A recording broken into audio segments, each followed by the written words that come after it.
إمامنا علي بن أبي طالب رضي الله تعالى عنهم أجمعين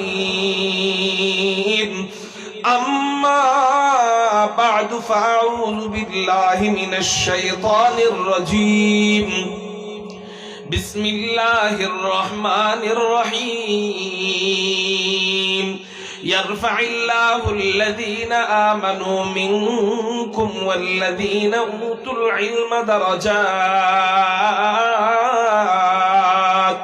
قال سيدنا رسول الله صلى الله عليه وسلم طلب العلم فريضة على كل مسلم أو كما قال عليه الصلاة والسلام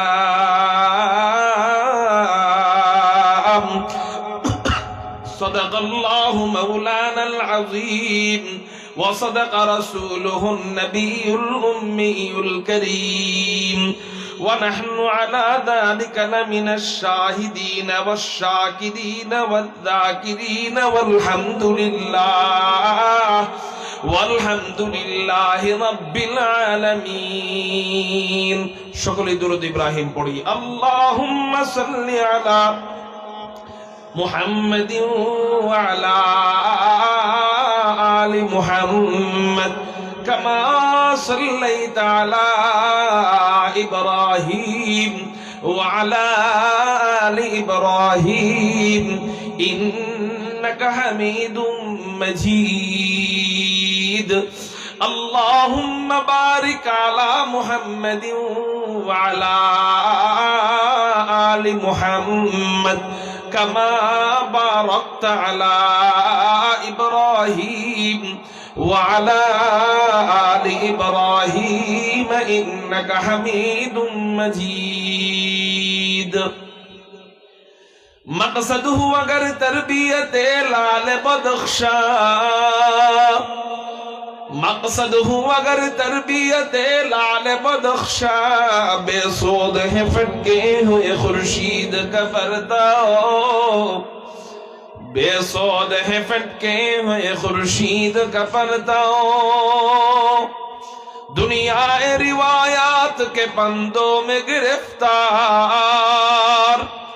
دنیا روایات کے پندوں میں گرفتار کیا مدرسہ والوں کی تگودا کیا مدرسہ والوں کی تگودا کر سکتے تھے جو اپنی زمانے کی امامت کر سکتے تھے جو اپنی زمانے کی امامت وہ کون دماغ اپنے زمانے کے بیرو وہ کون دماغ اپنے زمانے کے بیرو لا الہ الا اللہ جورے جورے جورے لا الہ الا اللہ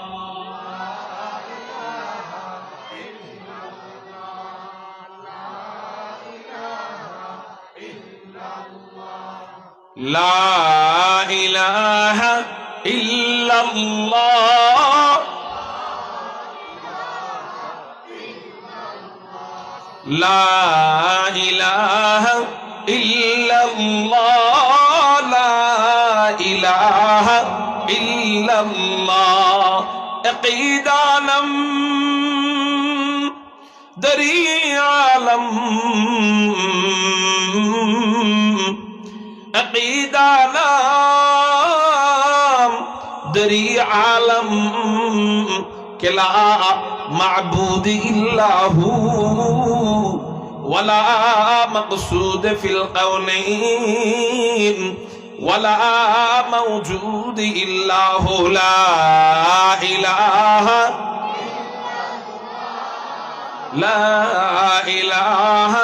الا اللہ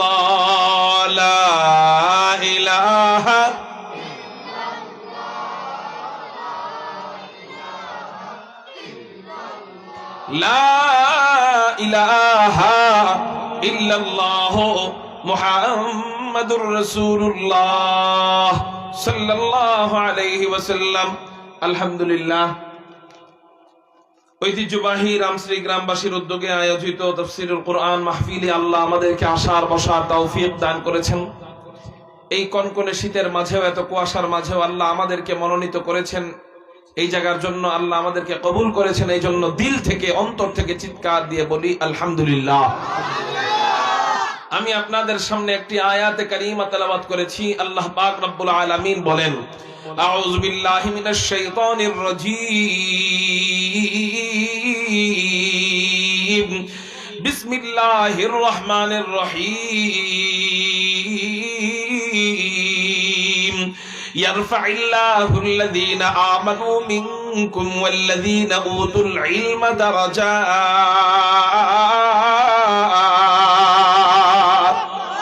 আল্লাহ পাক রব্বুল আলামিন বলেন, দুই গুণে গুণী যারা, চিৎকার দিয়া বলেন কয় গুণে গুণী যারা? দুই গুণে গুণী যারা সম্মান পাবে তারা। এই দুই গুণ কি কি? এক নাম্বার গুণ ঈমান আনা, দুই নম্বর গুণ ঈমান আনার পরে যেই কাজ করলে আল্লাহ সম্মান বাড়ায় দিবেন সেই কাজ হলো ইলম অর্জন করা। চিৎকার দিয়ে বলেন সুবহানাল্লাহ। আল্লাহ বলেন, ইলম অর্জন করলে, ইলম প্রাপ্ত হলে আমি আল্লাহ ইলমের বরকতে ওই আলেমের সম্মান, ওই আলেমের শান, ওই আলেমের মান, ওই আলেমের মাকাম, ওই আলেমের মর্যাদা, ওই আলেমের ইজ্জত আমি আল্লাহ নিজে বাড়ায় দিব। কারো জবান যেন বন্ধ থাকে না। চিৎকার দিয়ে বলি না আল্লাহু আকবার। আলেমদের সম্মান বাড়ায় কে? যারা আলেমদেরকে জেলখানায় নিয়ে সম্মান কমাইতে চাইছে, গরুর রশি হাতের মধ্যে পড়ায় পড়ায় সম্মান কমাইতে চাইছে, এদের অবস্থা এমন হয়েছে 16 বছর পর্যন্ত শিক্ষার কারিকুলামের ভিতরে তাদের বাপের শিক্ষা শিখাইলো, জনগণকে শিখাইলো, বাচ্চাদেরকে শিখাইলো যে আলেমরা দেশের কোনো জনগণ নয়, আলেমরা দেশদ্রোহী, আলেমরা জঙ্গি, আলেমরা শত্রু। আর দেশের বন্ধুকে কয়, বঙ্গবন্ধুকে কয় আমার বাপ। বাপকে বানাইতে চাইলো জাতির পিতা, আলেমদেরকে জঙ্গি বানায়া বাপকে বানাইতে চাইলো জাতির পিতা। আল্লাহ আলেমদেরকে দেশের বন্ধু বানায়া বাপকে বানায়া দিল জুতার পিতা।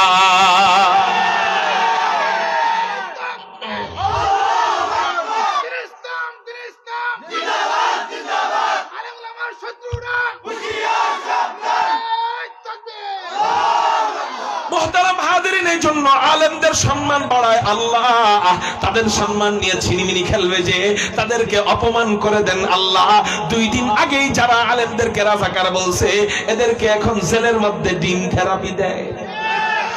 ওই রশি এখনো পুরাতন হয় নাই। আলেমদের হাতে যে রশি পরাইছে, ওই রশি এখনো পুরাতন হয় নাই, সেই নতুন রশি ওদের হাতে পড়ে। মুহতারাম হাজিরিন, এই জন্য এটা আলেমদের সম্মান বাড়ায় কে? তাহলে আজকে আমরা ইলম নিয়ে কিছু আলোচনা শুনবো, ইলম অর্জনের কিছু ফজিলত শুনবো। কেন কেন কেন? দুইটা নিয়তে। এক নাম্বার নিয়ত, আমি আমার সন্তানদেরকে আলেম বানাবো। 2 নাম্বার নিয়ত, আমি আলেমদেরকে মুহাব্বত করব। কয়টা নিয়ত বলেন? এক নাম্বার কি? পরবর্তী প্রজন্মকে আলেম বানাবো। 2 নম্বর নিয়ত কি বলেন? আলেমদেরকে মুহাব্বত করে চলবো। আমি আওয়ামী লীগ করতে পারি, এটা আপনার ব্যক্তিগত ব্যাপার। আপনি বিএনপি করতে পারেন, এটা ব্যক্তিগত ব্যাপার। আপনি জামাত করতে পারেন, এটা ব্যক্তিগত ব্যাপার। কিন্তু নবীজি বলেন, কুন আলিমান আও মুতাআল্লিমান আও মুস্তাঈনান আও মুহিব্বান ওয়ালা তাকুন খামিসান ফাতাহলিক। আলেম হও, আলেম না হইতে পারলে আলেমের ছাত্র হও, তাও হইতে না পারলে আলেমদেরকে সহযোগিতা করো, তাও হইতে না পারলে আলেমদেরকে মুহাব্বত করো। কিন্তু সাবধান, 5 নাম্বার হয় না, আলেম বিদ্বেষী হয় না, আল্লাহ তোমাদেরকে ধ্বংস করে দিবে। এই জন্য আজকে 2টা নিয়তে বয়ান শুনবো। 1 নাম্বার, সন্তানদেরকে আলেম বানাবো, নাতি নাতকুরকে আলেম বানাবো। 2 নাম্বার নিয়ত হলো আলেমদেরকে মুহাব্বত করব, আলেমদের সাথে চলবো। বলেন ইনশাআল্লাহ। আলেমদের সাথে তাবলীগ করব। বলেন ইনশাআল্লাহ। আল্লাহ আমাদেরকে তৌফিক দান করেন, সবাই বলি আমিন। আলেম হওয়ার কত ফজিলত, ইলম অর্জনের কত ফজিলত। ইলম অর্জন করলে আল্লাহ কিভাবে সম্মান বাড়ায়, এই আয়াতের মধ্যে আল্লাহ শুধু বলছেন যে ইলম অর্জন করলে সম্মান বাড়াবো, কিন্তু এটা বলেন নাই কিভাবে সম্মান বাড়াবেন। আয়াতের মধ্যে শুধু সম্মান বাড়ানোর কথা আছে। কিসের কথা আছে? কিন্তু কিভাবে বাড়াবেন এটা নাই। এটা আমরা পাই খুঁজলে দেখি হাদিসের মধ্যে। তাহলে চলেন না এই আয়াতের তাফসীরগুলো হাদিস থেকে খুঁজে বের করার চেষ্টা করি আল্লাহ কিভাবে সম্মান বাড়ায়। সুনানে দারাকুতনির ভিতরে হুজুর আকরাম সাল্লাল্লাহু আলাইহি ওয়াসাল্লাম ইলম অর্জনের ফজিলত সম্পর্কে বলেন, ক্বালা রাসূলুল্লাহ সাল্লাল্লাহু আলাইহি ওয়াসাল্লাম মাজলিসু ফিকহিন খায়রুম মিন ইবাদাতি 60 সানা। একটা ইলমের মজলিসের কত দাম, নবীজি বলেন একটা ইলমের মজলিসের দাম আল্লাহর কাছে 60 বছর নফল ইবাদতের চেয়েও বেশি দামি। চিৎকার দিয়ে বলেন সুবহানাল্লাহ। একটা ইলমের মজলিসের দাম কয় বছর ইবাদতের চেয়ে বেশি দামি? 60 বছর। 60 বছর। এই জন্যই আমাদের একজন উস্তাদ ছিলেন, ওনাকে আমরা সুন্নতি হুজুর বলতাম। আলহামদুলিল্লাহ, কখনো উনি তাহাজ্জুদ নামাজ ছাড়তেন না, কখনো ফজরের পরের ওয়াজিফা ছাড়তেন না, কখনো ইশরাক নামাজ ছাড়তেন না, কখনো চাশতের নামাজ ছাড়তেন না, কখনো তাহিয়াতুল ওযু ছাড়তেন না, কখনো সালাতুল হাজাত ছাড়তেন না, কখনো মাগরিবের আগের জিকির এবং দোয়া ছাড়তেন না। কিন্তু মাগরিবের নামাজের সুন্নতের পর 6 রাকাত নফল নামাজ আছে, বলেন তো এটার নাম কি? মাগরিবের নামাজের সুন্নতের পর 6 রাকাত নফল নামাজ আছে, ওইটার নাম কি? আওয়াবিন নামাজ। যেই হুজুরটা সব নামাজ পড়ে সেই হুজুর তো আওয়াবিনও পড়ার কথা, কিন্তু মাদ্রাসা খোলা থাকা অবস্থায় কখনোই উনি আওয়াবিন পড়তেন না। ভাই ইকোটা আরেকটু কমান, ইকোটা আরেকটু কমান, হালকা ইকো থাকবে। যে হুজুরটা সব সময় সব নামাজ, সুন্নত নামাজ, সব নফল নামাজ ঠিকঠাক মতো পড়ে, ইশরাক ছাড়েন না, চাষ ছাড়েন না, সেই হুজুর তাওয়াবিন পড়ার কথা, কিন্তু কখনোই মাদ্রাসা খোলা থাকা অবস্থায় আওয়াবিন পড়তেন না। মাগরিবের পরে ওনার একটা ঘন্টা ছিল, ওনার একটা ক্লাস ছিল, উনি মাগরিবের নামাজের পর সুন্নতের সালাম ফিরায়া সাথে সাথে ক্লাসে চলে আসতেন, কখনোই আওয়াবিন পড়তেন না। মাদ্রাসা বন্ধ থাকলে পড়তেন, কিন্তু খোলা থাকলে পড়তেন না। তো একদিন ছাত্ররা প্রশ্ন করছে, হযরত অন্য কোন উস্তাদের ব্যাপারে আমাদের কোনো প্রশ্ন না, আপনার ব্যাপারে আমাদের একটা প্রশ্ন জাগ্রত হয়েছে। কয় কি প্রশ্ন? হযরত আপনার তাহাজ্জুদ দেখে আমরা তাহাজ্জুদ শিখছি, আপনার সুন্নতি চলাফেরা দেখে আমরা সুন্নতি চলাফেরা শিখছি, আপনার মিসওয়াক দেখে আমরা মিসওয়াক করি, আপনার জিকির দেখে আমরা জিকির করি, আপনার তাহিয়াতুল ওযু দেখে আমরা নামাজ পড়ি, আপনার তাহিয়াতুল মসজিদ দেখে আমরা তাহিয়াতুল মসজিদ পড়ি, আপনার আসরের আগের 4 রাকাত সুন্নত নামাজ দেখে আমরা নামাজ পড়ি, কিন্তু হযরত কখনোই দেখলাম না মাদ্রাসা খোলা থাকা অবস্থায় মাগরিবের নামাজের পর আওয়াবিন 6 রাকাত পড়লেন। হযরত আওয়াবিনের দাম, এই আওয়াবিনের দাম কি ইশরাকের চেয়েও কম নাকি? আওয়াবিনের দাম কি চাশতের চেয়েও কম নাকি? কখনোই নামাজ পড়েন না, 6 রাকাত নামাজ আওয়াবিন পড়েন না, সাথে সাথে ক্লাসে চলে আসেন, সুন্নত নামাজের সালাম ফিরাইয়া আমাদেরকে পড়াইতে বসে যান। হুজুর কারণটা কি? হযরত তখন জবাব দিলেন, বাবা তোমার সামনে 2টা টুকরা রাখা হইল, একটা হীরার টুকরা আর একটা স্বর্ণের টুকরা, তোমাকে বলা হইলো তুমি যে কোনো একটা নাও, তুমি নিবা কোনটাকে? হীরা। আমার সামনে 2টা সুযোগ আছে, আমি চাইলে 6 রাকাত আওয়াবিন পড়া 20 মিনিট নামাজ পড়ার সওয়াব পাইতে পারি, কিন্তু এই আওয়াবিনের সালাম ফিরানোর সাথে সাথে আমার সওয়াব বন্ধ হয়ে যাবে, আমি আর সওয়াব পাবো না। কিন্তু আমি তোমাদেরকে এই যে ক্লাসে বসি, তোমাদেরকে পড়াই, হাদিসের তাকরীর করাই, কোরআনের তাফসীর পড়াই, তোমাদেরকে ইসতিমবাত শিখাই, তোমাদেরকে ইজতিহাদ শিখাই, তোমাদেরকে আদাবুল ইজতিহাদ শিখাই, তো এর মাধ্যমে আল্লাহ আমাকে কত ফজিলত দেয় জানো নাকি? তোমাদেরকে 20 মিনিট আমি পড়াবো, এই 20 মিনিটের দাম টানা 1 বছর নয়, 2 বছর নয়, 10 বছর নয়, 20 বছর নয়, টানা 60 বছর আওয়াবিনের যেই সওয়াব হবে, এই 20 মিনিট পড়ানোর দাম আল্লাহর কাছে তার চেয়েও বেশি। মুহতারাম হাজিরিন, আমি তখন চিন্তা করলাম আসলেই তো একটা ক্লাসের যদি এত দাম হয়, একটা পড়ার যদি এত দাম হয়, দ্বীনি শিক্ষার যদি এত দাম হয়, আলহামদুলিল্লাহ একটা মাদ্রাসার সন্তান একটা ক্লাস পায় না, কতগুলা ক্লাস পায়, আলিফ থেকে শুরু কইরা বুখারী শরীফের শেষ হাদিস পর্যন্ত, কালিমাতানে হাবিবাতানে ইলার রহমান, এই হাদিস পর্যন্ত কত পড়া, কত ক্লাসে ওর শরীক থাকতে হয়, পড়া পারুক আর না পারুক ক্লাসে তো শরীক থাকতে হয়। এক একটা ক্লাসের বরকতে 60 বছর, তাইলে আল্লাহ ওরা যখন মাদ্রাসা থেকে ফারেগ হওয়ার পর, দাওরায়ে হাদিস পাশ করার পরে যখন বাড়িতে যায়, আল্লাহ না জানি প্রত্যেক ক্লাসের বরকতে, হাজার হাজার ক্লাসের বরকতে না জানি কত কোটি কোটি বছরের ইবাদতের সওয়াব ওর মাথায় দিয়া এরপর বাড়িতে পাঠায়। এক একটা ছাত্র প্রতিদিন এলেমের মজলিসে বৈশা থাকে, কমপক্ষে 12টা এলেমের মজলিস হয়। মাদ্রাসায় কয়টা এলেমের মজলিস হয় বলেন? ফজরের আগে একবার, ফজরের পরে দুইবার, এরপর 7টা ঘন্টা, মোট 9টা হইল। ফজরের আগে একটা ক্লাস বলতে ইলমের মজলিস, ফজরের পরে আবার ইলমের মজলিস 2টা হইল, এরপর 7টা ক্লাস হয়, 9টা হইল। যোহরের পরে তাকরার হয় 10টা হইল, মাগরিবের পরে আবার ইলমের মজলিস কায়েম হয় 11টা হইল, আবার ইশারের নামাজের পরে আবার ইলমের মজলিস কায়েম হয় কয়টা? এই 12টা ইলমের মজলিসের বরকতে আল্লাহ প্রতিদিন একটা ছাত্র এরকম করে করে 25 বছর পর্যন্ত মাদ্রাসায় পড়ে, 30 বছর পর্যন্ত মাদ্রাসায় পড়ে, অনেকে তো উলুমুল হাদিস পড়ে, ইফতা পড়ে, এগুলা পড়তে পড়তে 40 বছর পর্যন্ত অনেক সময় পড়ে। তো এই পড়তে পড়তে আল্লাহ যতগুলা ক্লাসে বসছে, যত হাজার ক্লাসে বসছে, এর বরকতে না জানি ওরে কত কোটি বছর ইবাদতের সওয়াব দিয়া দেয়। শুধু কি তাই? শুধু তাই না, এই সন্তানটা আলেম হওয়ার পরে আরো 10 জনকে পড়ায়, ঠিক না ঠিক? ওই 10 জন আরো 100 জনকে পড়ায়, 100 জন 1000 কে পড়ায়, 1000 জন 1 লাখ কে পড়ায়, 1 লাখ জন 1 কোটি কে পড়ায়, 1 কোটি 100 কোটি কে পড়ায়, 100 কোটি 1000 কোটি কে পড়ায়, 1000 কোটি 1 লাখ কোটি কে পড়ায়, 1 লাখ কোটি 1 কোটি কোটি কে পড়ায়। এরকম কিয়ামত পর্যন্ত কমবে না বাড়বে?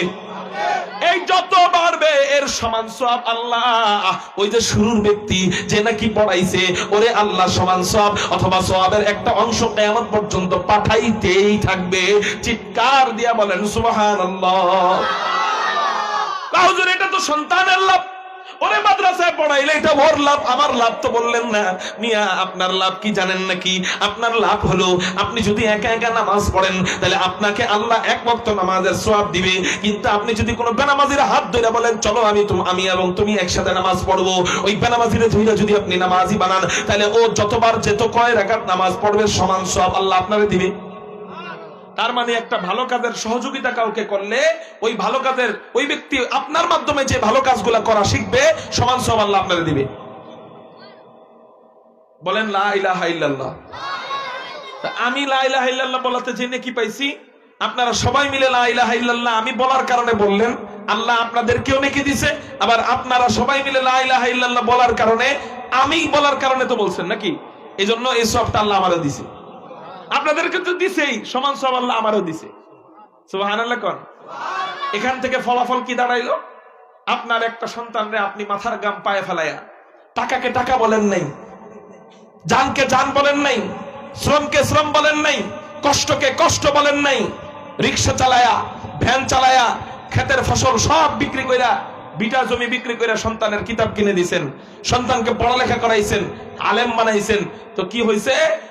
ওই সন্তান আপনার উসিলায় আলেম হইল, ওর মাধ্যমে ভবিষ্যতে যত নেকি আসবে সমান সওয়াব আল্লাহ আপনারও দিবে। মানে কিয়ামত পর্যন্ত আপনার কবরে আযাবের ফেরেশতারা আসবে আযাব দিতে, হঠাৎ করে দেখবে যে 10টা বুখারীর খতমের সওয়াব আপনার কবরে হাজির।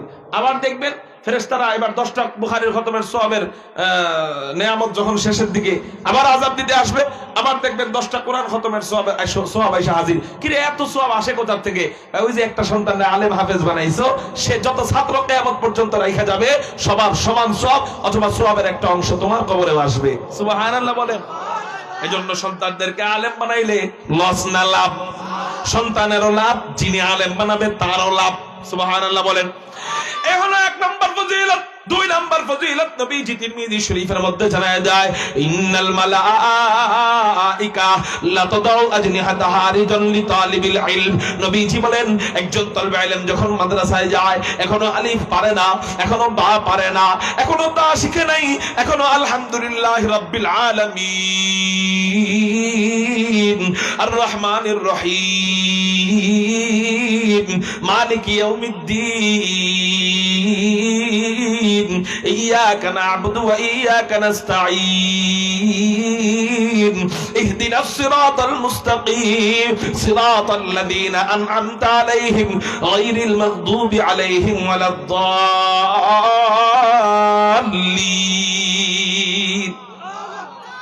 এগুলো এখনো কিছুই শিখে নাই, মাত্র শিখার জন্য ঘর থেকে বের হয়েছে, মাদ্রাসায় যায় আর আসা যাওয়া করে। নবীজি বলেন এই সন্তানটা আল্লাহর কাছে কত দামি জানো নাকি? আল্লাহ ফেরেশতাদেরকে ডাক দিয়ে বলেন, ও আবার ফেরেশতারা, এই সন্তানটা আমি আল্লাহকে শিখতে যায়, আমার কালাম শিখতে যায়, এই কালামটা এত দামি, এই কালামটা আমি আসমানের কাছে পেশ করছিলাম। আসমান বলছে মাওলা পারবো না। ইন্না আরাজনাল আমানাতা আলাস সামাওয়াত ওয়াল আরদি ওয়াল জিবাল ফাআবাইনা আন ইয়াহমিলাহা ওয়া আশফাকনা মিনহা ওয়া হামালাহাল ইনসান ইন্নাহু কানা যালুমান জাহুলা। আপনারা কোথায় গেছেন নি? চিৎকার দিয়ে বলেন আল্লাহু আকবার। আল্লাহ পাক রব্বুল আলামিন এই কোরআনকে প্রথমে আসমানের কাছে পেশ করলেন। আসমান বলে মাওলা তোমার আমানত পারবো না। আল্লাহ জমিনের কাছে পেশ করলেন, জমিন তুই আমার আমানত নিবি নি। জমিনও বলে মাওলা তোমার আমানত নেওয়ার মতো ক্ষমতা আমার নাই। আল্লাহ পাহাড়কে বললেন, পাহাড় আমার আমানত তুমি নিবানি। পাহাড়ও বলে মাওলা তোমার আমানত নেবার মতো শক্তি আমার নাই। আল্লাহ পাক তিন ধাপের পর মানুষকে দিলেন। আল্লাহ বলেন লাউ আনজালনা হাযাল কুরআন আলা জাবালিল লারাইদাহু আল্লাহ বলেন এই কোরআনকে যদি আমি পাহাড়ের উপরে নাজিল করতাম, আল্লাহর ভয়ে পাহাড় সহ্য করতে পারত না, পাহাড় চূর্ণ বিচূর্ণ হয়ে যাইত, ফাইটা ফাইটা আলাদা আলাদা হয়ে যাইত। চিৎকার দিয়ে বলেন সুবহানাল্লাহ। এত দামি কোরআন, যে কোরআন পাহাড়ের উপরে নাজিল করলে পাহাড় আলাদা হয়ে যাইত, সেই কোরআন এই ছোট্ট বাচ্চাটা শিখতে যায়। আল্লাহ বলেন এই ফেরেশতারা, এই বাচ্চাটা আমি আল্লাহর কাছে কত দামি জানোস নাকি? কত দামি? এই বাচ্চাটা যেন ওই জমিনে না হাঁটে যেই জমিনে সুদখোরেরা হাঁটে, যেই জমিনে ঘুষখোরেরা হাঁটে, যেই জমিনে বেনামাজি হাঁটে, যেই জমিনে জিনাখোর হাঁটে, এই জমিনের জন্য যেন আমার এই তলবে আলেমটা না হাঁটে। এই বাচ্চাটা আমি আল্লাহর কাছে এত দামি, এত দামি।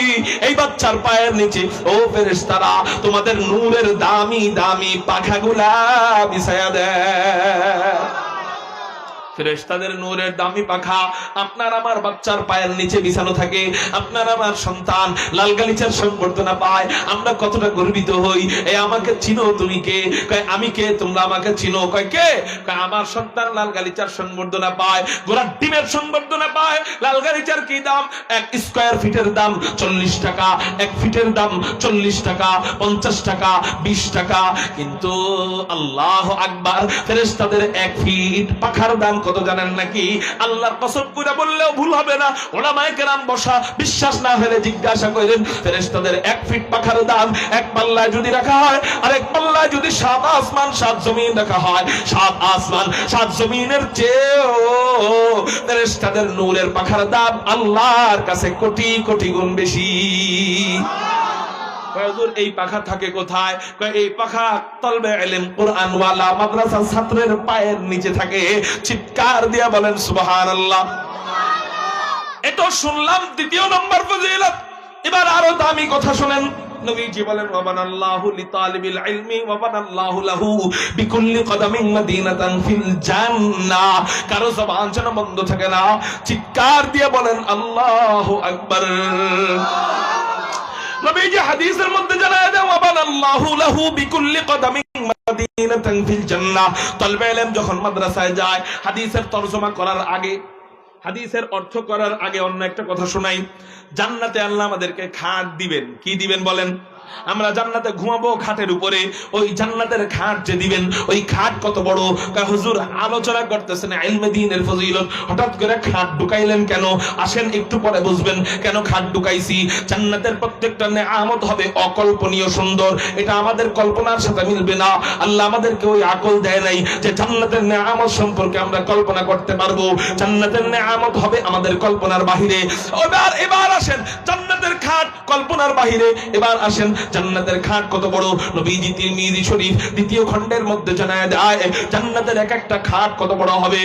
একটা খাট যদি দুনিয়াতে রাখা হয়, এক খাট এত বড়, তাই খাটের নিচের জায়গা জমিনে ঠেকা যাবে, খাটের উপরের অংশ ডাইরেক্ট আসমানে ঠেকা যাবে।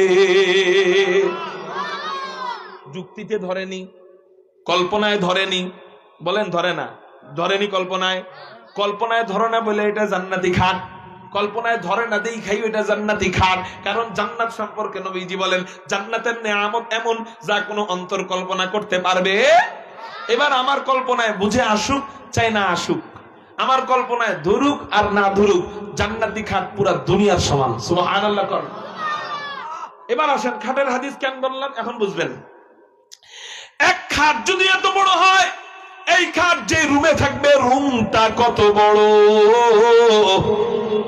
সুবহানাল্লাহ কোন। খাট যদি এত বড় হয় রুমটা কত বড়, ওই রুম যদি এত বড় হয় ওই রুমটা যেই তলায় থাকবে তলা কত বড়। এক এক তলা যদি এত বড় হয়, হাফেজে কোরআন নাকি বিল্ডিং পাবে ৬,২৩৬ তলা। তাহলে ওই ৬,২৩৬ তলা বিল্ডিং না জানি কত বড়। আপনারা শুনছেন এতদিন ৬,৬৬৬, এটা ভুল কথা। ৬,২৩৬ তলা এক একটা বিল্ডিং, তাহলে কত বড়। যেই বিল্ডিং এর এক একটা রুমের এক খাট দুনিয়ার সমান, তাহলে পুরো বিল্ডিংটা কত বড়। এবার আসেন, এক বিল্ডিং দিয়ে একটা শহর না হাজার হাজার বিল্ডিং দিয়ে একটা শহর? বলেন সবাই, হাজার হাজার বিল্ডিং দিয়ে একটা শহর। এবার আসেন, আল্লাহ পাক রব্বুল আলামিন কোন আমলের বিনিময়ে জান্নাতে আমাদেরকে একটা করে শহর দান করবেন? নবীজি বলেন, ওয়া বানাল্লাহু লাহু বিকুল্লি কদামিন মাদিনাতান ফিল জান্নাহ। তলবে ইলম যখন মাদ্রাসায় যায়, মাদ্রাসায় আসা যাওয়া করে, এখনো আলিফ বা শিখে নাই, মাদ্রাসায় আসা যাওয়া করে, প্রতিটা কদমে কদমে ওয়া বানাল্লাহু লাহু বিকুল্লি কদম, প্রতিটা কদমে কদমে আল্লাহ মাদিনাতান ফিল জান্নাহ, ওই তলবে ইলমের জন্য জান্নাতে একটা করে শহর নির্মাণ করেন। কারো জবান যেন বন্ধ থাকে না, চিৎকার দিয়ে বলেন না আল্লাহু আকবার। আল্লাহ জান্নাতে প্রতিটা কদমে কদমে একটা করে শহর নির্মাণ করেন তলবে ইলমদের কদমে কদমে, কোরআন শিখতে যারা যায় তাদের কদমে কদমে। তাহলে আপনার বাড়ি থেকে যদি মাদ্রাসা হয় 1 কিলোমিটার দূরে, কয় কিলোমিটার বলেন? তাহলে কমপক্ষে কদম দিতে হবে 500 কদম, কথার কথা। তাহলে যাইতে 500 কদম, আসতে 500 কদম। তাহলে যাইতে জান্নাতের শহর 500টা, আসতে 500টা, 1000 জান্নাতের শহর প্রতিদিন পাইবে আপনার সন্তান। তাহলে চিন্তা করেন না আলেম হওয়ার আগ পর্যন্ত ও কতগুলা পা ফেলাইছে। এরকম আল্লাহ ওরে না জানি কত হাজার কোটি পা ফেলাইছে, কত হাজার কোটি কদম দিছে। এর উসিলায় আল্লাহ ওরে না জানি কত হাজার কোটি জান্নাতি শহর দিছে। তাহলে আপনি চিন্তা করেন না ওই জান্নাতি শহর যার হাজার হাজার কোটি কোটি থাকবে, তার জান্নাতটা কত বড়। আর আস্তে কোন সুবহানাল্লাহ। তার জান্নাতটা কত বড় হবে। এত কিছু শোনার পরে সন্তানরে যদি ওই জায়গায় দেন, এতে আপেল, বিতে বল, সিতে ক্যাট, ক্যাট মানে বিলাই, ডিতে ডগ, ডগ মানে কুত্তা, এত কিছু জানার পরেও যদি ওই জায়গায় দেন, শিখবে কুত্তা দিয়া, বড় হইলে কুকুরের স্বভাব হবে, আপনার বৃদ্ধাশ্রমে রেখে আসবে। আমাদের এলাকার পোলাপানরা বৃদ্ধাশ্রমে রাখে না। আমি বলবো প্রতিটা ঘরের সন্তানরা বৃদ্ধাশ্রমে না রাখলেও, বাংলাদেশে 98% যুবক মা বাবাদেরকে বৃদ্ধাশ্রমে না রাখলেও মা বাবার সাথে ঘরের ভিতরে এমন আচরণ করে, মা বাবা তখন মনে মনে কয় এর চেয়ে মরে যাওয়া ভালো, এর চেয়ে বৃদ্ধাশ্রম ভালো। কেন? ওরে স্কুলে পড়াইছেন, শিক্ষিত বানাইছেন, কিন্তু মানুষ বানাইতে পারেন নাই। শিক্ষিত তো শয়তান ইবলিসেও, ইবলিসের চেয়ে বড় আলেম দুনিয়া থেকে আসেনি। ইবলিসরে আল্লাহ পাক রব্বুল আলামিন ইলম দান করছেন, এত পরিমাণ ইলম আল বিদায়া ওয়ান নিহায়া নামক কিতাবের মধ্যে পাওয়া যায়। আল্লাহ ইবলিসকে ফেরেশতাদের সর্দার বানায় দিয়েছিল, অথচ ইবলিস জিন হওয়ার পরে ফেরেশতাদের সর্দার। এত ইলম দান করার পরেও ইবলিস হইছে কেন? কয় ও শিক্ষিত হইছে মাগার ও আল্লাহর প্রিয় বান্দা হইতে পারে নাই। আপনার সন্তান শিক্ষিত হবে, কিন্তু আপনার সন্তান মানুষ হইতে পারবে না।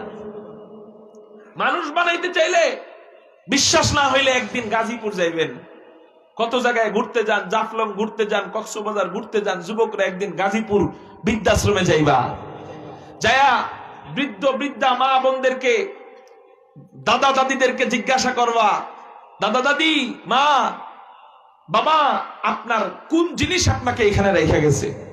আপনাদের টাকা পয়সার কমতি ছিল? বলবে না। সন্তান গরিব? বলবে না। সন্তানের শিক্ষার অভাব? বলবে না। তাহলে কোন জিনিস আপনার সন্তান, কোন জিনিস আপনাকে এই বৃদ্ধাশ্রমে রাখলো? ঈদের দিনে আপনার বাড়ির সবাই আনন্দ করে, কিন্তু আপনাকে কেউ নিতে আসে না, আপনার খোঁজ খবর কেউ নিতে আসে না। কোন জিনিস আপনাকে এই জায়গায় রাখলো? আরে বাহিরের দেশের কথা বলি না, এই দেশের কথা বলি। তারা বলবে ধর্মীয় শিক্ষা অভাব, আমার সন্তানকে আমি ডাক্তার বানানোর স্বপ্ন দেখছি, ডক্টর বানানোর স্বপ্ন দেখছি, ব্যারিস্টার বানানোর স্বপ্ন দেখছি। স্বপ্ন দেখতে দেখতে অবস্থা এমন হয়েছে, ধর্মীয় শিক্ষা শিখাই নাই, কোন ফাঁকে যেন ও ডাক্তার হওয়ার পরেও অমানুষ হয়ে গেছে। এই জন্য আজকে আমি ওরা 10 মাস 10 দিন পেটে রাখছি, সেই মাকে আজকে আমাকে এখানে ফেলায় রেখে গেছে, সেই বাবাকে এখানে ফেলায় রেখে গেছে। বিশ্বাস না হইলে, যাইতে মনে না চাইলে মাঝে মাঝে ইউটিউবে সার্চ দিবেন, বৃদ্ধাশ্রম লেখা দেখবেন, পাবেন কোন জিনিস। 6 জন সন্তান, একটা ভিডিওতে দেখছি 6 জন সন্তান, 6 জনের মধ্যে 6 জনই ডাক্তার এবং ইঞ্জিনিয়ার, 6 জনই ডাক্তার এবং ইঞ্জিনিয়ার, কিন্তু মাকে ফেলায় রাখছে বৃদ্ধাশ্রম। কাঁদতেছে আর বলতেছে যে ঈদের দিন আজকে, এই দিনটায় আমার সন্তান, একটা সন্তান আমাকে দেখতে আসে নাই, একটা সন্তান দেখতে আসে নাই। সে আফসোস করে বলতেছে, আজকে আমি যদি আমার একটা ছেলেকে মাদ্রাসায় পড়াইতাম, আজকে আমার ওই পোলাটার লোকে আমি ঈদ করতে পারতাম, আমার দুনিয়াতে আর কোনো দুঃখ ছিল না। ওই পোলাটা আজকে আমার ঘরের মধ্যে, ওর ঘরে আমার আশ্রয় দিত। কেন? ও মাদ্রাসায় পড়ুক আর যাই করুক, ও মাদ্রাসায় এতটুক শিখছে যে মায়ের পায়ের নিচে বেহেশত, ইন্নাল জান্নাতা তাহতা আকদামিল উম্মাহাত। এটা তো স্কুলে শিখে নাই, কারণ স্কুল তো আর বেহেশত শিখাবে না, স্কুল কলেজ তো আর জান্নাত শিখাবে না। স্কুল কলেজ বলবে মা বাবার সাথে বেয়াদবি করা যাবে না, এটা বলবে। স্কুল কলেজ বলবে যে ঘুষ খাওয়া যাবে না, স্কুল কলেজ বলবে সুদ খাওয়া যাবে না, স্কুল কলেজ বলবে যৌতুক নেওয়া যাবে না, স্কুল কলেজ বলবে মদ খাওয়া যাবে না। আচ্ছা, আপনি যদি ছোট বাচ্চারে কোন আগুনের কাছে যাওয়া যাবে না, ও কি ফিরবে? ওরে বুঝাইতে হবে যে ওই আগুনের কাছে হাত দিলে হাত পুড়ে যাবে, তাইলে ফিরবে। আরে বুঝাইতে হবে যে তুমি যদি হাত দাও হাত পুড়ে যাবে, তাইলে ও বুঝবে যে না, ওটা ধরা যাবে না। স্কুল কলেজে শিখায় মা বাবার সাথে বেয়াদবি করা যাবে না, কিন্তু বেয়াদবি করলে যে জাহান্নাম, এটা আর বলে না।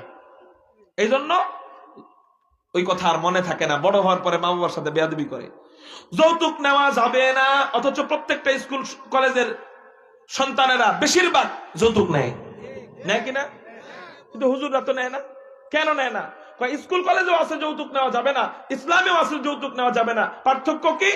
স্কুল কলেজে গেছে যৌতুক নেওয়া যাবে না এতটুক শিখাইছে, বাকি আছে যতটুক যে যৌতুক নিলে হাসরের ময়দানে জিনাখোর অবস্থায় উঠবা, এটা আর শিখায় নাই। এই জন্য যৌতুক খায়। আর আলেম ইসলামের মধ্যে শিখছে যে যৌতুক নিলে আমি জিনাখোর অবস্থায় উঠবো, মানে মহারণা না দিলে আমি জিনাখোর অবস্থায় উঠবো, এই ভয়ে সে যৌতুক নিবে না, মহারণা ঠিক মতো দিয়ে দিবে।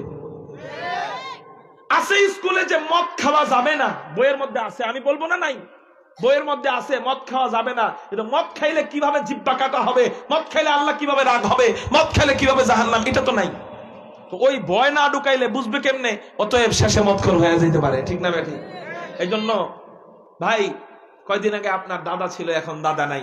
আজকে কয়দিন, গতকালকে বাপ ছিল, আজকে বাপ নাই। আজকে আপনি আছেন, কালকে আপনিও থাকবেন না। সন্তানদেরকে আল্লাহর উপর ভরসা করে মাদ্রাসায় দিয়ে দেন। কি হবে? চোখ বন্ধ হওয়ার সাথে সাথে আপনি টের পাইবেন যে আপনি কত ভালো একটা কাজ করছেন। তাহলে 3 নম্বর ফজিলত, আপনার সন্তানের প্রতিটা কদমে কদমে আল্লাহ জান্নাতের মধ্যে একটা করে শহর নির্মাণ করেন। আপনাদেরকে আর 2টা হাদিস বলে আমার বয়ান শেষের দিকে নিয়ে যাব, অনেক রাত হয়ে গেছে, শীতের মধ্যে আপনাদের কি কষ্ট হইতেছে নি? আর 2টা মাত্র হাদিস, খুব মনোযোগ দিয়ে শুনেন। 3 নম্বর ফজিলত, নবীজি তিরমিজি শরীফের মধ্যে বলেন, ওয়া ইন্নাল মালাইকাতা লা তাদউ আজনিহাতাহা রিদান লিতালিবিল ইলম। এটা 4 নাম্বার ফজিলত। নবীজি বলেন, কোন তালবে ইলম যখন মাদ্রাসায় পড়ে, কোন তালবে ইলম যখন মাদ্রাসায় যায়, ওর জন্য দোয়া করে কারা? নবীজি বলেন, আসমানের ফেরেশতারা, আসমানের যত বাসিন্দারা আছে, ফেরেশতারা ভুল বলছি, আসমানবাসীগণ, জমিনবাসীগণ, সমুদ্রবাসীগণ। তার মানে বাদ রইল কি? আসমানবাসী, জমিনবাসী, সমুদ্রবাসী, আর বাদ কে? আসেনি কেউ বাদ? সবই তো কয়েলেস। নবীজি বলেন, আসমানের যত বাসিন্দা আছে, জমিনের যত বাসিন্দা আছে, সমুদ্রের যত বাসিন্দা আছে, সমস্ত বাসিন্দারা এই তালবে ইলম যারা মাদ্রাসায় পড়ে, যারা, এদের জন্য আল্লাহর কাছে দোয়া করতে থাকে, মাফ চাইতে থাকে, চিৎকার দিয়ে বলেন সুবহানাল্লাহ। এত এত মাখলুকের দোয়া আল্লাহ কি ফিরে দিবেন নাকি? বলেন, আমার আল্লাহ কি নিষ্ঠুর নাকি? আমার আল্লাহ রহমান, আমার আল্লাহ রহিম, তিনি একটা প্রাণীর দোয়াও কবুল করতে পারেন পারেন। যেমন দেখেন না, বুখারী শরীফের হাদিস, একটা বেশ্যা নারী একটা কুকুরকে পানি পান করাইছিল। পতিতালয়ের একটা নারী নিজের দেহকে বিক্রি কইরা সে খাইতো, জীবিকা উপার্জন করত। রাস্তা দিয়ে হাইটা যাইতেছে, কুকুরটা তৃষ্ণার কারণে ছটফট ছটফট করতেছে। ওই মহিলাটা পায়ের মোজা খুইলা কুয়া থেকে পানি উঠায়া ওই কুকুরকে পানি পান করাইছে। এই ভালো কাজটা আল্লাহর কাছে কেমন কবুল হইছে? ওই কুকুর আল্লাহর কাছে দোয়া করছে, আল্লাহ, যে মহিলাটা আমাকে পানি পান করাইলো, আমি জানি আমি অনেক নাপাক, আমি জানি আমি অনেক নিকৃষ্ট, আল্লাহ আমি জানি আমি অনেক নিকৃষ্ট তুচ্ছ, কিন্তু তোমারই তো সৃষ্টি, তুমি তো আমার স্রষ্টা। আল্লাহ আমি তোমার কাছে দোয়া করতেছি, এই মহিলাটাকে তুমি মাফ করে দাও। দোয়া করছে কয়টা? আল্লাহ কবুল করছেন কয় ভাবে দেখেন। এক নম্বর, এই মহিলারে আল্লাহ মাফ করে দিয়েছেন। দুই নম্বর, এই মহিলাকে আল্লাহ ওলি বানায় কবরে নিছেন। তিন নম্বর, এই মহিলাকে আল্লাহ জান্নাতের উঁচু মাকাম দান করছেন। চার নম্বর, এই মহিলার খবরটা নবীজির কান পর্যন্ত পৌঁছাইছেন। পাঁচ নম্বর, নবীজি এই খবরটা নবীজির জবান মুবারক দিয়ে বলছেন। ছয় নম্বর, এই খবরটা সাহাবায়ে কেরাম শুইনা দোয়া দিবেন।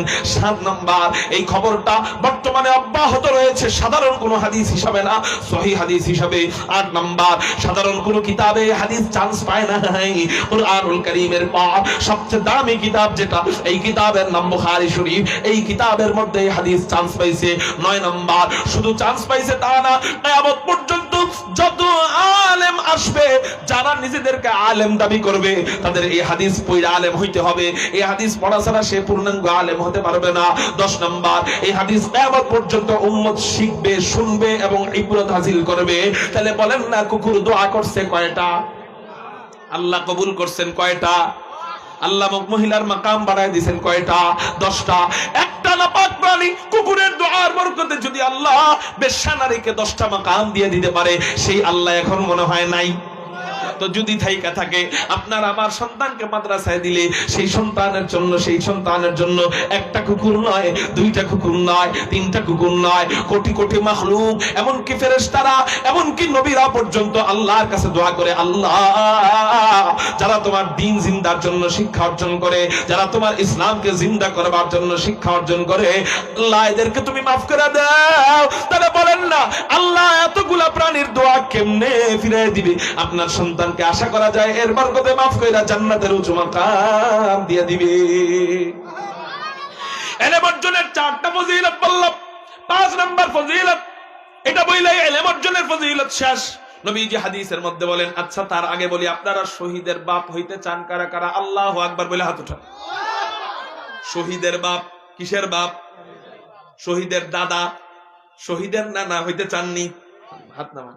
হাদিসের মধ্যে আসছে, একজন শহীদ 70 জন তার আত্মীয়দের থেকে 70 জনকে নিয়ে জান্নাতে যাবে। কয়জনকে নিয়ে? একজন শহীদ 70 জনকে নিয়ে জান্নাতে যাবে। আর আমরা শহীদের বাপ হইতে চাই না। আমাদের ঈমান আর ফিলিস্তিনের মা বোনদের ঈমান, তাদের পায়ের ধুলা ধুইয়া আমাদের পানি খাওয়া দরকার। ফিলিস্তিনি এক মাকে ইসরায়েলের এক শয়তান মারতে গেছে, তার কোলে সন্তান, তারে গুলি করবে। মা বলতেছে, আগে আমার সন্তানকে গুলি করো, এরপর আমাকে করো। ওই হায়াওয়ান বলতেছে, সবাই সন্তানরে বাঁচাইতে চায়, সবাই বলে যে আমারে গুলি করো, সন্তানরে মাইরো না। তুমি সন্তানরে আগে মারতে চাও, এরপর তোমাকে মারতে বলো, কাহিনী কি? আমি ছোট্ট সময় থেকে এই স্বপ্ন লালন করেছি, আমি শহীদের মা হয়ে হাসরের ময়দানে দাঁড়াবো।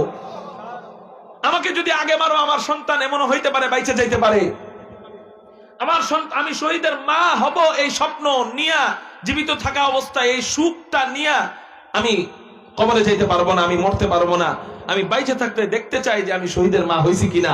অতএব আগে আমার সন্তানরে মারো, আমি বাইচে থাকতে দেখবো যে আমি শহীদের মা হইছি, এরপর আমারে মারো।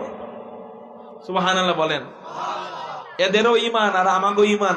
আমার বাচ্চারা মাদ্রাসায় দিলে কি খাইবো? আরে খাওনে কত কষ্ট। আমরা আজকে ভালো ভালো খাই, সন্তানটা কি খাইবো? এই খাওন করবে যারা, শেষ জামানায় না খায়া মরবে তারা। আমাদের আকাবিররা ইটের উপরে মাথা দিয়ে ঘুমাইছে, 6 মাস পর্যন্ত খানা পায় নাই। ছাত্ররা যেই দস্তারখানে ভাত খাইছে, ওই দস্তারখানে প্লেটের নিচে যে খানাগুলা 2-1টা ভাত পড়ে থাকতো, ওই ভাতগুলা জমায় জমায় আমাদের আকাবিররা 6 মাস পর্যন্ত এইভাবে ওই দস্তারখানের খানা একত্রিত করে ধুয়ে খায়া খায়া ইলম অর্জন করছে। আর আমাদের এখানে একটু খানা খারাপ, এই জন্য সন্তানরা নিয়ে আসে। হযরত আহমদ শফী রাহমাতুল্লাহ আলাইহি বালিশ পায় নাই, বালিশ, মাথায় ইট দিয়ে ঘুমাইতেন। আল্লাহ শেষে এমন দেওয়া দিছে, খালেদা জিয়াও মারা গেছে, হাদিও মারা গেছে, কিন্তু ইতিহাস বলে, আপনারা শিকার জান আর না জান, ইতিহাস বলে আহমদ শফি রহমতুল্লাহ আলাইহির জানাজার মতো হয় নাই। তার জানাজায় সবচেয়ে বেশি মানুষ হয়েছে, আহমদ শফি রহমতুল্লাহ আলাইহির জানাজায় সবচেয়ে বেশি মানুষ হয়েছে। কায়েদে মিল্লাত জুনায়েদ বাবনগরী রহমতুল্লাহ আলাইহির জানাজায় সবচেয়ে বেশি মানুষ হয়েছে। তো আমি বলার উদ্দেশ্য, ছাত্র জামানায় ইটে মাথা দিয়ে ঘুমাইছে, শেষ জামানায় হেলিকপ্টার রিস্কার মতো বসে থাকতো তার অফিসের সামনে। কি বলেন না, হেলিকপ্টার, জলে বলেন কি হেলিকপ্টার। মুহতারাম হাজিরিন, তাহলে একটু শুরুর জামানায় কষ্ট করবে, শেষে আল্লাহ বাদশাহী সম্মান দিবে। হ্যাঁ, এই জন্য সন্তানদেরকে মাদ্রাসায় পড়াইলে লস নাই, আল্লাহ জিতায় দিবে ইনশাআল্লাহ। রিজিকের ফয়সালা করবেন কে? হুজুর, আমার সন্তানের মাদ্রাসায় দিলে ইঞ্জিনিয়ারের মতো টাকা কামায় না, ডাক্তারের মতো টাকা কামাইতে পারবে না, এর লেখা খারাপ লাগে। আরে মিয়া, আল্লাহ বলছেন হাদিসে কুদসিতে, আমার বান্দা আমার উপর যেমন ধারণা করবে আমার বান্দারে আমি ওইভাবে চালাবো। তা আপনি যদি ধারণা করেন আপনার সন্তান টাকা কামাই করতে পারবে না, আসলেই পারবে না, আসলেই টাকা কামাই করতে পারবে না, আপনার ধারণা খারাপ। আপনি বাপ, আপনি মা, আপনার মুখের মধ্যে আল্লাহ আপনার সন্তানের রিজিকের চাবি রেখে দিয়েছে। সালাসু দাওয়াতিন মুস্তাজাবাতুন লা শাক্কা ফীহিন্না, তিরমিজির হাদিস। তিন ব্যক্তির দোয়া আল্লাহ কখনো ফিরায় দেন না। এক নাম্বার দাওয়াতুল ওয়ালিদ, পিতা মাতার দোয়া কখনো ফিরায় দেন না। আপনি বাপ, মাদ্রাসায় দিয়ে দোয়া করেন, আল্লাহ আমার সন্তানের রিজিক তুমি বাড়ায় দিও, আল্লাহ আমি তোমার রাস্তায় দিছি, তুমি ওর যখন যেটা লাগে দিও। আপনি বাইচা থাকতে দেখবেন আপনার সন্তানকে আল্লাহ পাক ধনী বানায় দিছে। তো বলতেছিলাম, শহীদের বাপ হইতে চাইলে একটু কষ্ট করতে হবে। কেমনে? নবীজি হাদিসের মধ্যে জানায় দেয়, মান জাআহুল মাউতু ওয়া হুয়া তালিবুল ইলম, অথবা মান জাআল মাউতু তালিবাল ইলম, কোন তালিবে ইলমের যখন মওত এসে যাবে, ওয়া হুয়া আলা হাযিহিল হালাতি মাতা ওয়া হুয়া শাহীদ, আও কামা ক্বালা আলাইহিস সালাতু ওয়াস সালাম। কোন তালিবে ইলম যখন ইলম অর্জন অবস্থায় মারা যাবে, ইলমে দ্বীন শিক্ষা অবস্থায় মারা যাবে, আল্লাহ তাকে শহীদি মর্যাদা দান করবেন। কারো জবান যেন বন্ধ থাকে না, চিৎকার দিয়ে বলি না আল্লাহু আকবার। হুজুর, তাহলে মাদ্রাসায় যে কয়দিন পড়বো ওই কয়দিন মারা গেলে শহীদ, মাদ্রাসা থেকে ফারেক হয়ে যাওয়ার পরে এরপরে কি মারা গেলে শহীদ না? উত্তর, আমরা যারা মাদ্রাসায় পড়ি আমাদের অবস্থা এমন না যে আমরা মাদ্রাসায় পড়া শেষ আর কিতাবগুলাকে ভাঙ্গারির দোকানে বিক্রি করে ফেলবো, আর ভাঙ্গারির দোকানদার ওই কিতাব দিয়ে ঝালমুড়ির ঠোঙ্গা বানাইবো। আপনি হোটেলে ঢুকবেন, হোটেলে, খাবার হোটেলে যাই করবেন, টিস্যু দাও, কি দাও? প্রথমে দিব বাংলা টিস্যু, এটা দিব না, এটা হ্যাঁ কাছে অনেক দামি, এটা দিব কাগজ আনেননি, গাড়ির থেকে যদি কেউ নামে ভিআইপি, হেরে দিব এটা। আর মোটামুটি দেখতে শুনতে সাধারণ, হেরে দিব বাংলা টিস্যু দাও। বাংলা টিস্যু কি জানেননি? জানেননি? কিসের পেপার? আপনার সন্তানের স্কুলের বইয়ের কাগজ, আপনার সন্তানের কলেজের বইয়ের কাগজ। একদিন অনেক টয়লেটে চাপ দিছে, কি চাপ দিছে কোন না, দিছি দৌড় বাজারের ভিতরে, পাশে পাবলিক টয়লেট বা পাবলিক যায় একটা টয়লেট। তা আমি কইছি একটা হোটেল থেকে, তাড়াতাড়ি টিস্যু দেন ভাই, কিছু টিস্যু দেন, আমার টয়লেটে চাপ দিছে। হ্যাঁ, আমার এক মুঠ টিস্যু দিল পায়খানা করার জন্য, স্কুলের কাগজ। আমি সাথে সাথে সরাই দিছি, আমি কই না, এখানে কাগজ দিয়ে তো জায়েজ নাই। পরে আল্লাহ ব্যবস্থা করছে। মুহতারাম হাজিরিন, আমাকে শিক্ষা ওইরকম না যে আমরা ফারেক হয়ে গেছি আর ওইটারে বাঙ্গারির দোকানে বিক্রি করে ফেললাম, আর বাঙ্গারির দোকানদার এটারে টিস্যু বানাইবো পায়খানা করার লেগা। আমাদের শিক্ষা কেমন? আমরা ফারেক হয়ে, আমরা আলেম হওয়ার পর মনে করি যে আমরা মাত্র আলিফ বাতা শিখলাম, আমরা এরপরে মাদ্রাসায় পড়ানো শুরু করি, ইলম অর্জন করা তখন আমাদের আরো শুরু হয় বেশি করে। তার মানে আমরা মরণ পর্যন্ত তলবে ইলম অবস্থায় থাকি, তার মানে আশাবাদী যে আমরা এই যে আপনাকে পড়াইতেছি, এই হাদিসগুলা কি আমি ছাত্র জামানায় মুখস্থ করছি? ছাত্র জামানায় শিখছি যে কিভাবে এই হাদিসটা সহিহ না জয়ীফ না জাল এটা বোঝা যায়, কিভাবে এই হাদিসগুলো আপনাদের সামনে পেশ করব, কিভাবে এই হাদিসের তরজমাটা গঠন করব, এগুলা শিখছি। কিন্তু এগুলা এক পোটলা বাইন্দা আপনাদের সামনে নিয়ে আসছি ছাত্র জামানার পড়া নিয়ে না, এটা ছাত্র জামানার পরে মুখস্থ করছি। তার মানে আমিও তলবে ইলম, এই ইলমে দ্বীন যতদিন শিখবে, মরণের আগ পর্যন্ত এই আলেম ইলমে দ্বীন শিখবে, তো আল্লাহ তাকে শহীদি মরণ দান করবে। 5 নাম্বার ফজিলত, শেষ ফজিলত বললাম, হুজুরকে নিয়ে আসেন। শেষ ফজিলত হলো, যেই গার্জিয়ান মাদ্রাসায় পড়াবে, যেই গার্ডিয়ান, আমার দিকে খেয়াল করেন, যেই গার্ডিয়ান মাদ্রাসায় পড়াবে তার ফজিলত। এতক্ষণ বললাম কার ফজিলত? সন্তানের ফজিলত। যে পড়বে তার ফজিলত। এখন বলবো কার ফজিলত? যে পড়াবে তার ফজিলত। তার ফজিলত কি? তিরমিজি শরীফের হাদিস, নবীজি বলেন ইশফাউ ইয়াউমাল কিয়ামাতি সালাস, আল আম্বিয়া সুম্মাল উলামা সুম্মা শুহাদা। নবীজি বলেন তিন প্রকার ব্যক্তিকে আল্লাহ হাসরের ময়দানে সুপারিশের অনুমতি দিবেন। চিৎকার দিয়া বলেন কয় প্রকার ব্যক্তিকে? তিন প্রকার ব্যক্তিকে আল্লাহ হাসরের ময়দানে সুপারিশের অনুমতি দিবেন। এক নাম্বার আল আম্বিয়া, নবীদেরকে আল্লাহ সুপারিশের অনুমতি দিবেন। এদিকে খেয়াল করেন, এটা আপনার লাভ বলতেছি। দুই নাম্বার সুম্মাল উলামা, উলামায়ে কেরামদেরকে আল্লাহ সুপারিশের অনুমতি দিবেন। তিন নাম্বার সুম্মা শুহাদা, একটু আগে বলছি আল্লাহর রাস্তায় জিহাদ করে যারা শহীদ হবে এদেরকে আল্লাহ সুপারিশের অনুমতি দিবেন। তাহলে এই হাদিস থেকে কয় সুপারিশকারী পাইলাম বলেন?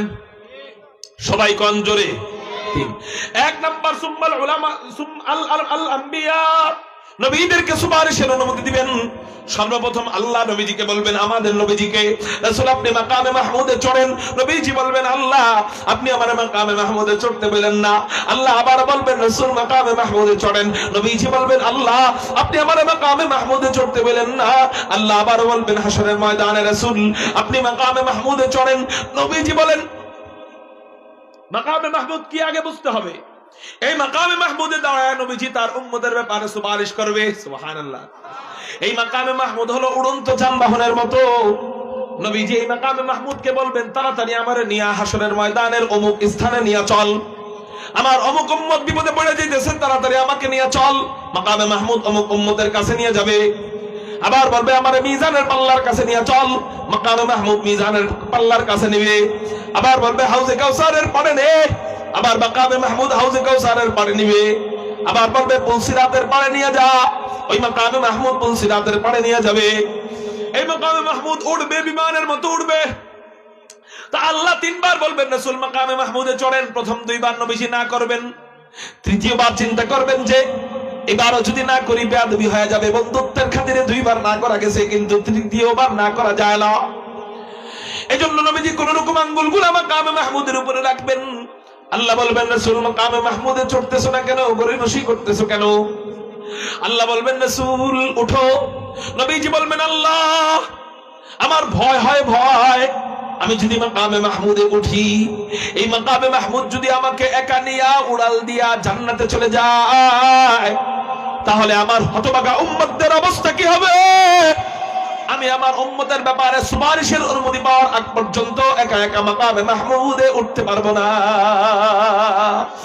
শাফিঈ রোজে জাযাওয়াগা খতিবে আম্বিয়া, শাফিঈ রোজে জাযাওয়াগা খতিবে আম্বিয়া, সাহিবে হাউজ নিওয়াজিল্লে খুদা রোজে আতীদ, সাহিবে খুলকে আযীম মজহরে জুদে আमीम, साहिब खुल्क़े अज़ीम मज़हर जूदे अमीन, आयते रहमत के शाने, आयते रहमत के शाने उरऊ बस्तो रहीम, आयते रहमत के शाने उरऊ बस्तो रहीम, रहमतुल लिल आलमी खान, रहमतुल लिल आलमी खान, दश खुदा बंदे करीम, खल्क़ खुल्क़ क़ौल फ़िअलु हदी समते वो हमीद, वमा अरसलनाका इल्ला रहमतल लिल आलमीन।